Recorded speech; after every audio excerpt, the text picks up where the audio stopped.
Good day South Africa, goeiedag South Africa, Dimilang South Africa. Welcome to another episode of DissectWithLem. Today we're going to do something that nobody else on the internet has done yet. We're going to discuss the 2018 Soccer World Cup. This is episode 2. If you missed the first one, you can go back and check it. In your studio with me, well not studio, in my house, we have Vickers. Vickers, wait. How are you? Good evening, Lem. Excited to be back here with you discussing Pool A and Pool B of the 2018 Soccer World Cup to be held in Russia later this month. And I think it's going to be an exciting chat to have. Yes, I'm also excited. It's only 29 days. It's less than a month until the World Cup kicks off. I think let's just cut to the chase. Let's just start. As we discussed, we're going to do two pools in this podcast. We're going to have Pool A, which consists of Russia, Saudi Arabia, just get my facts, Egypt, and of course Uruguay. And then in Pool B, we've got Spain, Portugal, with Iran and Morocco, if I'm not mistaken. Those are 4, yes. So lots of juicy stuff to get into, especially when we get to the players, the Portuguese players and those kind of guys. Okay, but let's just get to it. Russia, the host nation. Vickers, you want to shed some light on this team? Yes, Lem. Russia, the host nation, of course, always gets a huge lift from the home crowd, supporting them, filling out the stadium in each game.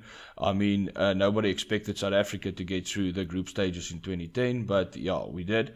And even though they're going into the World Cup as the second lowest ranked team in going into the World Cup on the FIFA rankings, I expect them to finish third in the group. They do play some nice football, and they do have some talented guys in the midfield.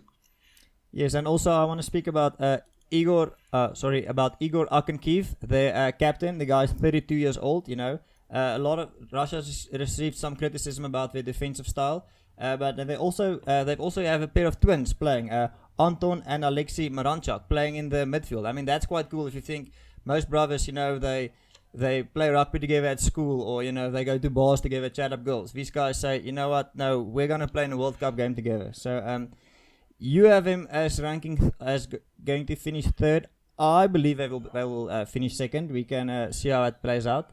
They did not qualify for the 2010 World Cup, but they did play in 2014 where they were eliminated in the pools. And you said you wanted to speak about their formation. Yes, Lem. They are one of the few teams in the World Cup that implement 3-5-2, meaning 3 defenders at the back, then 5 midfielders and 2 strikers up front. The 3-5-2 system, especially the 3 defenders at the back, has worked well in recent times for a lot of teams. But as they say, you know, attack wins games, defense wins championships. So I'm not too sure that going with 3 at the back is the right option here, especially for them, while they are missing one of their guys. Let me just pull up his name here. Igor Denisov, which is rated as one of their best defensive midfielders to sit in front of the defense and organize the game. He is not selected due to having a fallout with the coach. Yes, and I also want to say, I see that the bookies have them here as a 1 in 40 chance of winning the tournament. So if you put $1 up, you'll make 40 back if they win the championship. Well, it's not a championship, a World Cup. So I think all in all, it's this pool. We'll get to it later, but I think it's between them and Egypt going to take up the second spot, and we'll see how they progress. Next up, we have Saudi Arabia, also known as the Green Falcons. Saudi Arabia. They've got a great striker in, I must say this name right, Naraf Al-Abed, and they also have a coach, Juan Antonio Pizza from Spain. You said that the Saudi Arabian team had some problems with their coaches going into the World Cup. Yes, Lem. Firstly, Juan Antonio Pizzi is a very competent coach. He led Chile to the 2016 Copa America win, which is of course a great feather in his cap. But previous to him, they had a guy named, let me just get this right, Bert van Marwijk, who actually held the job for over 2 years and secured qualifying for them. And a week after securing qualification, he had a fallout with the Saudi Arabia Football Association, and that was basically game over. Speaking of game over, I've got a soundtrack that emulates that sound. Let's just quickly listen. Game over. Okay. Now, you spoke about the coach. I think the Saudi Arabians are in the same position we are. You know, we have a guy like Pravin Gordon comes in, U-turns on the economy, and everybody's like, you know what? Sorry, that's the end of the road. Bye-bye. And they just send him away. Yeah, I just also want to point out that Saudi Arabia was the lowest ranked team going into the World Cup. Them and Russia, interesting enough, were the two lowest ranked teams. And I also want to say that I think this is going to be a great opening game, because you got this one team who knows nothing about grass. They only play on sand.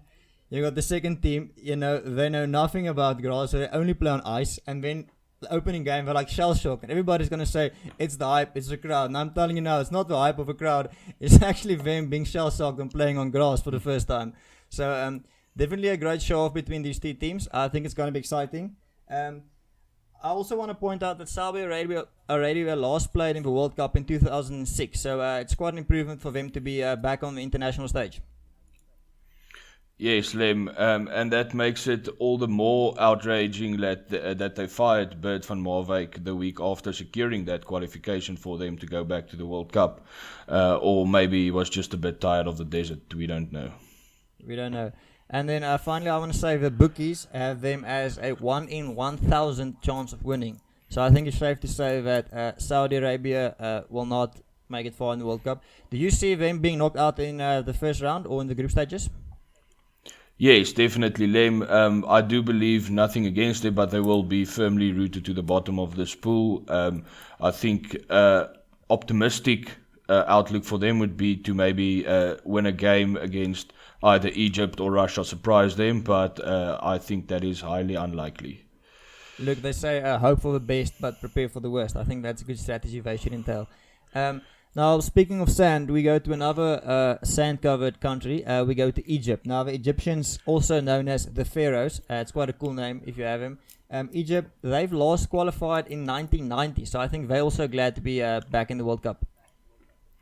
Yes, Lem, and they've been a powerhouse on this continent for quite a while, and now they're back, having reached the final of the most recent African Cup of Nations. Yeah, I'm very glad they qualified for the World Cup. I'm excited to see them play and to see how far they can go in this tournament. The only criticism I have with the Egyptian team is they have a bit of a defensive strategy. You know, they just play this defensive game and then they just wait for this opportunity to make a play. They don't have that attacking mindset, something like, let's say, Spain or Brazil. You also said they've got a couple of good players. Do you agree? Yes, Lem. Well, if you play to your strengths, people say you're boring, but if you don't, they say you're stupid. So I'd rather be boring and win games. I mean, they are currently enjoying a 63% win rate under their coach. So in soccer, that is quite an achievement.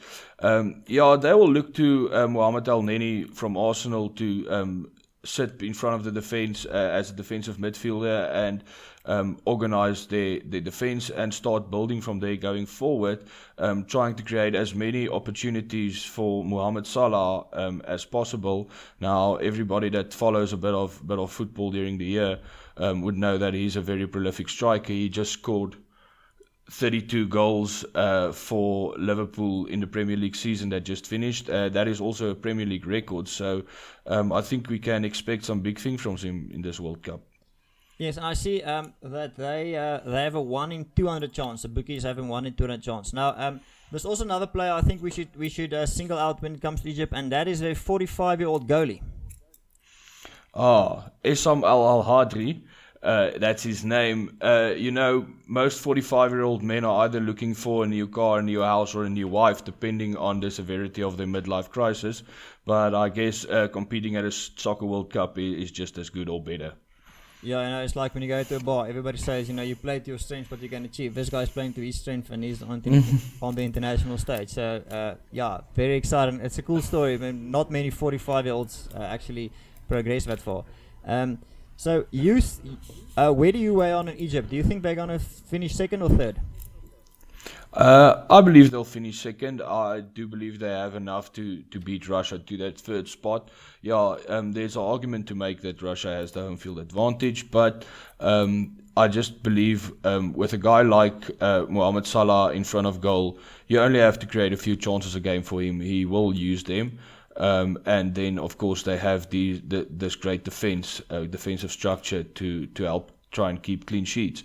So yes, I think they'll finish second in this group. I don't think they'll win it, but so they'll make it to the round of 16. If you want to lose your Super Brew, we're going to speak about that later. You can follow my advice. I certainly think Egypt's going to finish second. I hope that they oust Russia. I'm going to be a patriotic African and support Egypt all the way. I hope the Pharaohs take it far.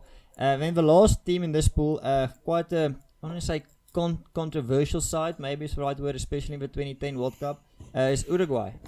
Because you have anything straight off the bat which we can say about the Uruguayans? Yes, Lem. Uruguay qualified second in the South American qualification pool, just behind Brazil, even though they had a little slump there in the middle of qualification, including a game they lost against Brazil 4-1. But Uruguay, they're good. They're a good team, but I think they're quite lucky with the draw that they got here. Coming up against a bit tougher draw, they would definitely be a bit more hard stretched to get to the round of 16. But I do believe they'll win this pool, especially given the type of teams they're up against. They have, of course, the prolific strike force of Edison Cavani that plays for PSG and Luis Suarez out of Barcelona. Suarez, our old friend, the 31-year-old guy playing for Barcelona. People will remember Suarez in the 2010 World Cup when he had the handball against Ghana in the was it the semi-final or quarterfinal?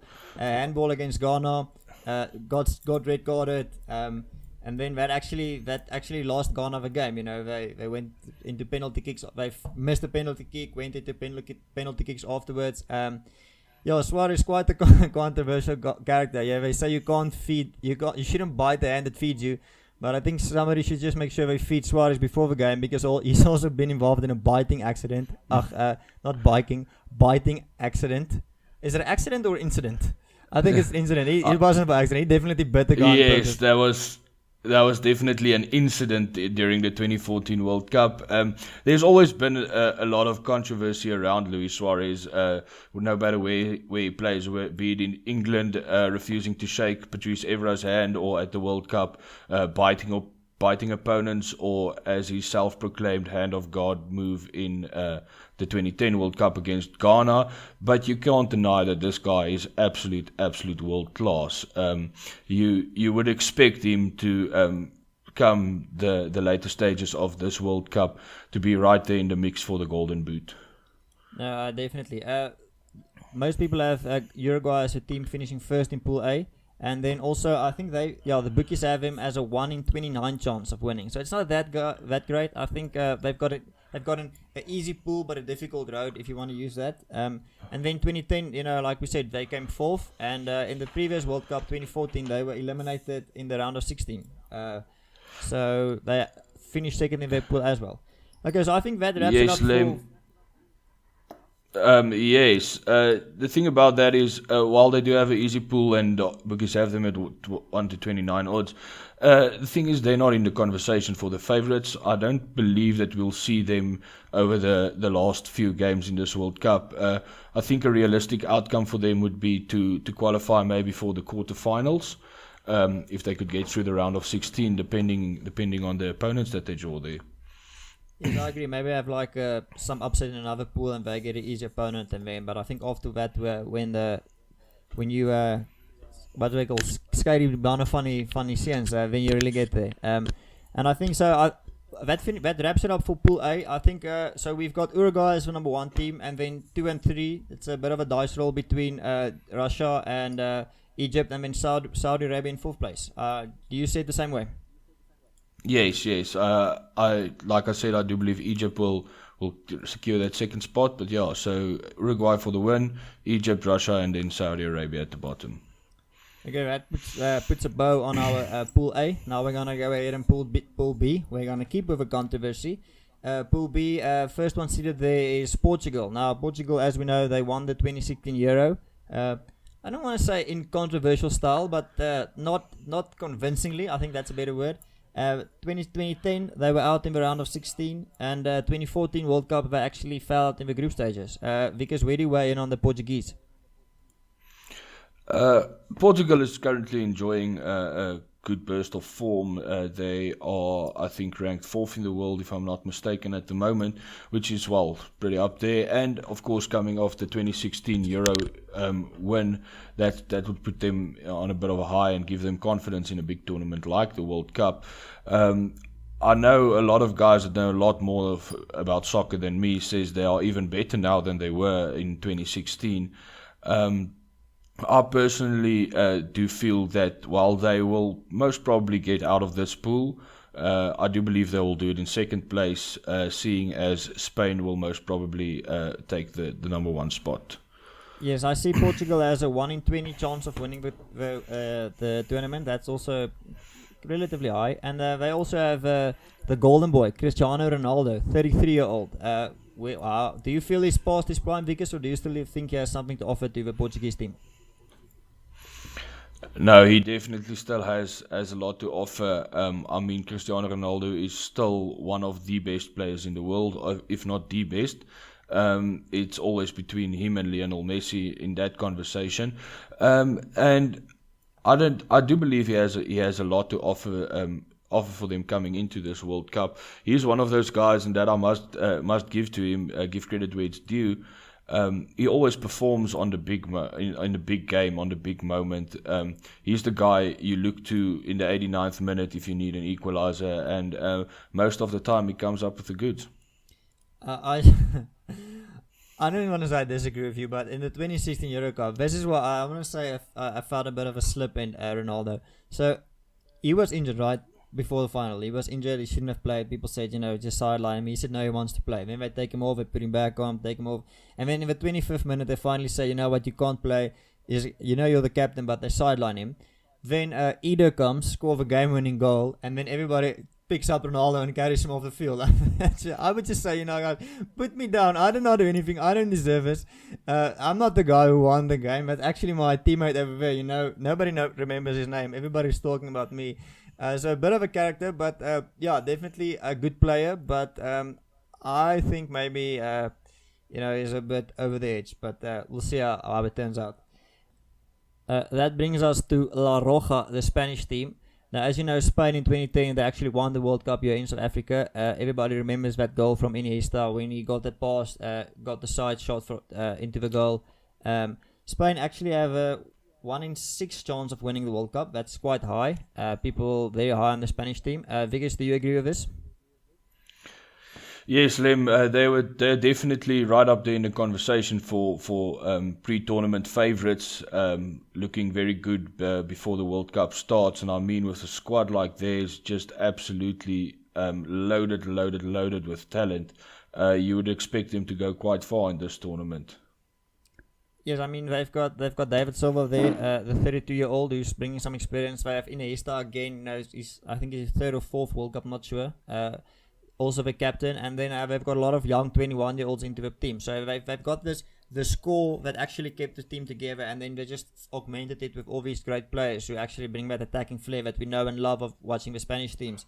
One thing I also want to say about them, they also have a good coach, Jolan Lopetagua, also a Spaniard. So it's not just the team. I think they've got it all set up. But you said you are predicting that there might be some unrest that might derail their campaign. Yes, Lem. You expect these guys to behave like professionals, and they most certainly do and did up to this point. But going to a World Cup for, let's say, extended period of time, 6 weeks maybe a bit less.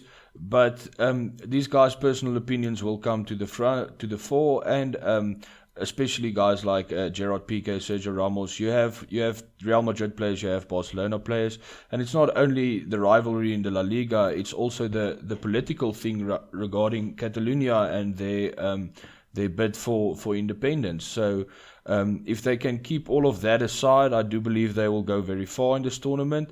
But we would have to wait and see how the guys react to things like if stuff like that comes up on the pitch. Yes, I agree, and like you said, this is one of the teams where they're in that peculiar position where the geopolitical issues actually might be affecting the team, like you said, from different places. So, if we hope them to go far, like you and I both have them as our winner picks and we're supporting them, but you keep that in the back of your head that if they've got the situation where, let's say, they have a draw against Portugal or something goes south, maybe lose one or two key players, that the tempers might flare, and you don't want these people to these players like to default back to that. You and me were actually against each other because we're campaigning for our different political ideologies. Most people have Spanish at number one, and they play the 4-5-1 structure, having 4 defenders attacking midfield and then one guy up front. Do you see them as winning this pool? Yes, absolutely. I mean, just from the goalie all the way up to the centre forwards, these guys have abundance of talent. You have David De Gea as the goalie, which is an absolute world class goalkeeper. You have a lot of experience in your defence in a guy like Sergio Ramos, a guy like Gerard Piqué. And then, the midfield, you have Isco, you have Andres Iniesta, you have David Silva, like you said. These guys are all big names for respective big clubs around the world, and they always pitch up. And I mean, okay, if you go and look back, the 3 last major tournaments they played haven't been quite great for them. They got knocked out at the round of 16 in a 2016 Euro Championship, and then of course they won that. They lost the game against Chile, but actually bumped them down into the 3rd place. And then the group stage exit, at the World Cup, where they also suffered that humiliating defeat against Netherlands in the group stage. For the defending champion to exit at the group stage is not ideal.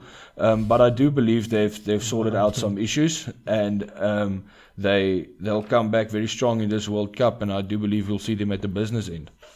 I agree. They say beauty is in the eye of the beholder, and we both view them as so we might not be 100% biased, but definitely hoping for them to win. The 2 last remaining teams for Pool B, we've got Morocco. Now Morocco has a 1 in 400 chance of winning this game. They've got Hakim Ziyech playing for Ajax, a 25-year-old attacking midfielder, and it's been 20 years since they've seen the World Cup. Vickers? Yes, Morocco, another African country. They actually are the only African team to get through qualification without conceding a goal.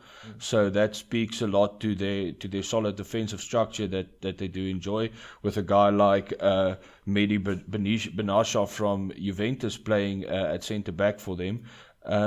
I do believe that the Moroccans will make a good showing at the World Cup, but I don't see them coming through the pool either surprising either Spain or Portugal. But I hope, of course, as an African citizen as well, that they do give a good showing at the World Cup.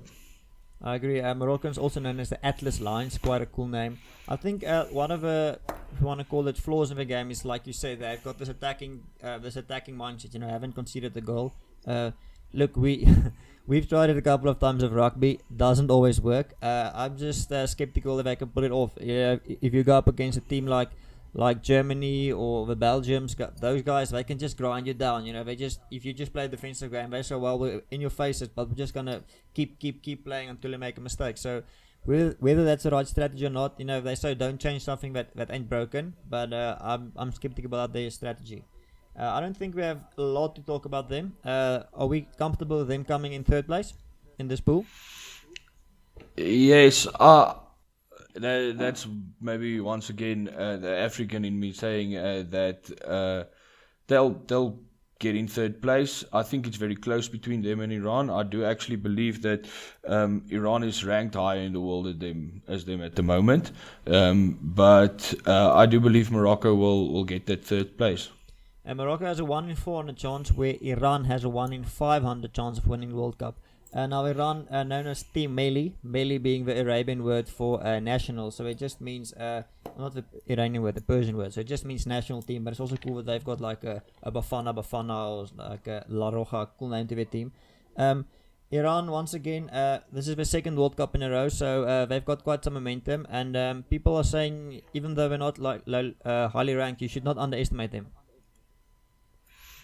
Yes, they can potentially cause a bit of a slip up for one of the teams vying for the number one spot in this pool. I mean, if you all of a sudden draw against them, that's 2 drop points in the race for top spot between Spain and Portugal. Yes, they do. I don't really know the Iranian team that well, but Because what you're saying is that you don't know everything about Iranian soccer. no, Lem, it's unfortunately a bit tough to get out there for their live games. But the bit that I do know is that they also, like a lot of the more weaker teams in this World Cup, heavily rely on their defensive structures and then try and hit the teams on the counter attack. I do believe, if I'm not mistaken, they held 12 consecutive clean sheets in qualification. So that is quite a feat to accomplish. Yes, definitely. So between Iran and Morocco, where do you weigh on Iran? Do you think they can cause the upset, or do you think they'll come fourth? Like I said, talking about Morocco, I want Morocco to finish third, but I do believe it's very tight between these 2 teams for who gets that third place in this pool. But I don't see, like I said previously, I don't see any of these 2 really going past the pool stages. Okay, so what you're saying is we've got Spain, Portugal, and then Morocco, Iran. 1, 2, 3, 4. Yes. Are we in cahoots on that? Yes, we are. I do agree with you on that. Okay, thanks guys. That brings it to a wrap to the end of episode 2, where we covered the first 2. Let me speed myself up. Cover the first 2 pools of this World Cup. If you join in next week, we've got Pool C and D. Pool C, we've got France, the Australians, Peru, and then Denmark. Some exciting stuff there. And then also in Pool D, Argentina, Golden Boy Messi, can he do it again? We have Iceland, Croatia, and the other African favorite team, Nigeria. If you want to tweet about this podcast or find us, you can use the hashtag DissectWithLem. It'll pick it up on Twitter. You can follow me at D_Lem, or if you're English, at Die_Lem. Vickers, if people want to hit you up on Twitter, where can they contact you? They can find me at just at Vickerskutter, but I am WICKUS. Yes, and then Skutter. Thanks for watching, guys. Remember to subscribe to this channel. Leave comments below in the slide. If it's a question, we'll answer it. If it's feedback, we'll like it. If it's negative feedback, we'll delete the comment. We don't care. Yes, and then also we've got a Super Brew pool up. If you haven't yet heard about it, there's a Super Brew pool where we've got a competition running, the DissectWithLem podcast. You can just go into Super Brew, type in DissectWithLem, you'll find the pool. Join it. There's some prizes to be won. We're waiting for a sponsor. If we don't get a sponsor, then we're going to pay it for ourselves, but fingers crossed. Maybe Nike phones us back. We don't know. We sent them a mail. They haven't responded yet. Yeah, so then we'll have a prize there in the Super Brew pool. And yeah, that's everything, guys. Thanks so much, and we'll see you next week, same time, same place. Take care. Bye bye.